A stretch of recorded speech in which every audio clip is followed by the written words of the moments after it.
हुकूमत पाकिस्तान तरफ़ां जेके मुस्तहिक घराना आहिनि जिन खे बेनज़ीर इनकम सपोर्ट जा पैसा गुज़िरियल 10 सालनि खां मिलंदा हुया या जेके हिन हुकूमत में एहसास प्रोग्राम जो नालो ॾेई करे ऐं उन्हनि मुस्तहिक घराननि खे 12,000 फ़ी घर जे हिसाब सां ॾिना पिया वञनि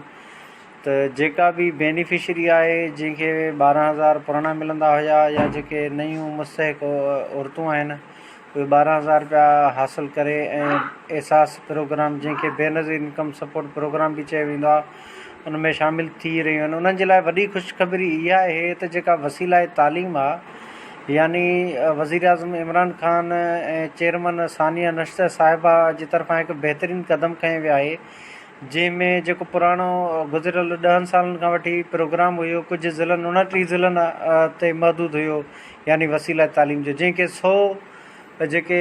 ज़िला आहिनि पूरे पाकिस्तान जा 100 ज़िलनि ताईं खणी विया ऐं 100 ज़िलनि में ई मुख़्तलिफ़ सूबा 4 सूबा आहिनि 5 सूबा आहिनि असांजा उन्हनि में जेके ज़िला आहिनि उन्हनि में पढ़ंदड़ जेके ॿार आहिनि जिन खे बेनज़ीर इनकम सपोर्ट जा पैसा मिलंदा आहिनि उन्हनि जा ई ॿार हिन वसीला तालीम में शामिलु करण जे लाइ हिकु मेरिट जो बुनियादु आहे जेको पैसो हिननि वटि अनलिमिटेड आहे उनजी काई बि लिमिट कोन्हे। ईअं न आहे त कंहिंजा 4 ॿार पढ़नि था त उनखे 2 चाढ़े ॾींदा आहिनि न जेकर 4 ॿार पढ़नि था त उन्हनि खे 4 ॿारनि जा ई पैसा मिलंदा। उनजो अचो त तरीक़ेकार तरफ़ असां हलूं हे जेको मथां मां फॉर्म रखियो आहे स्कूल वेरिफिकेशन जेको फॉर्म आहे इहो तव्हां कंहिं बि फ़ोटो कापी तां हासिलु करे सघो था जेको तव्हांखे उस्ताद जो जेको हेड मास्टर आहे स्कूल जो या हेड मास्तरियाणी आहे उहा फिल करे ॾींदी। तंहिंखां पोइ इन खां पोइ खणी वेंदव तव्हां नादरा मां ॿिए फार्म ठाराईंदव ॿारनि जो ऐं ॿिए फार्म ठाराइण खां पोइ तव्हां जेको ॿिए फार्म वरी तव्हांखे हफ़्ते खां पोइ मिलंदो यानी जेको ॿिए फार्म आहे उनजी नादरा में फ़ीस आहे 50 रुपया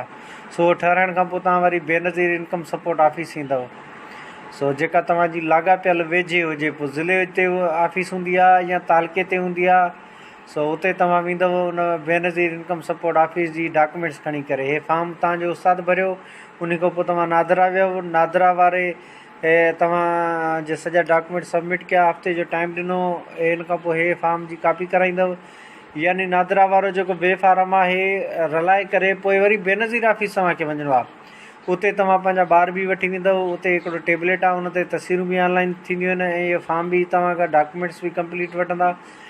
तंहिंखां पोइ सॼी उमिरि जे लाइ हर जेका ईंदड़ 3 महीननि जी क़िस्त आहे यानी जेको